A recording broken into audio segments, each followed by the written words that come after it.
Friends, మీకు ఈ video నచ్చితే లైక్ చేయండి, సబ్స్క్రైబ్ చేయండి. కార్తీక్ దీపాన్ని తీసుకొని శ్రీమన్నారాయణ వాళ్ళ ఇంటికి వస్తాడు. అది చూడగానే అక్కడున్న శ్రీమన్నారాయణ ఒక్కసారిగా షాక్ అయిపోయి ఏంటి ఇలా వచ్చారు అని చెప్పేసి అడుగుతాడు. ఆ మాటలు వినగానే అక్కడున్న కార్తీక్ అయితే మేము అన్వర్ ఎంగేజ్మెంట్కి మా దగ్గరే కదా క్యాటరింగ్ తీసుకున్నారు, మెను రాసుకుందామని ఇక్కడికి వచ్చాము అని చెప్పేసి అంటాడు.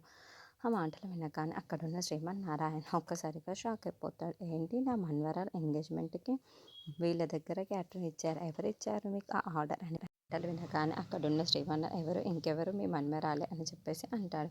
ఆ మాటలు వినగానే అక్కడున్న శ్రీమన్నారాయణ ఒక్కసారిగా షాక్ అయిపోయి జ్యోత్స్న వైపు అలా చూస్తూ ఉండిపోతాడు.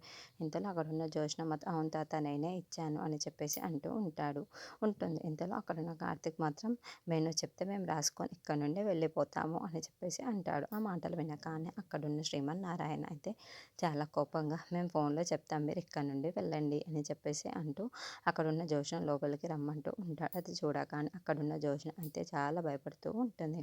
ఇంతలో తాతయ్య పిలిచారు అని చెప్పేసి లోపలికి వెళ్తూ ఉంటుంది. ఇంతలో అక్కడున్న పారిజాతం మాత్రం పెంట పెంట చేసావు కదా, ఇంటికి వచ్చి మరి ఇలా చెప్పాలా అని చెప్పేసి అంటూ ఉంటుంది. ఇంతలో అక్కడున్న వాళ్ళందరూ అయితే చాలా కోపంగా కార్తీక్ వైపుకు చూస్తూ ఉంటారు. ఇంతలో అక్కడున్న కార్తీక్ మాత్రం పద దీప అని దీపం తీసుకొని వెళ్ళిపోతూ ఉంటాడు.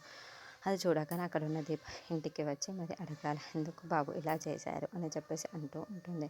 ఆ మాటలు వినగానే అక్కడున్న కార్తీక్ మాత్రం ఈ ఆర్డర్ మా తాతయ్య ఇచ్చాను అనుకున్నాను, జ్యోత్స్న ఇచ్చింది అనుకోలేదు అని చెప్పేసి అంటాడు. ఆ మాటలు వినగానే అక్కడున్న దీప మాత్రం అదేంటి బాబు అలా చేశారు, ఇప్పుడు జ్యోత్స్నని కొడతారో తిడతారో అని చెప్పేసి అంటూ ఉంటుంది. ఆ మాటలు వినగానే అక్కడున్న కార్తీక్ మాత్రం అవన్నీ మన ఎందుకు వాళ్ళ ఇంట్లో విషయాలు అని చెప్పేసి అంటూ దీపం తీసుకువెళ్ళిపోతాడు.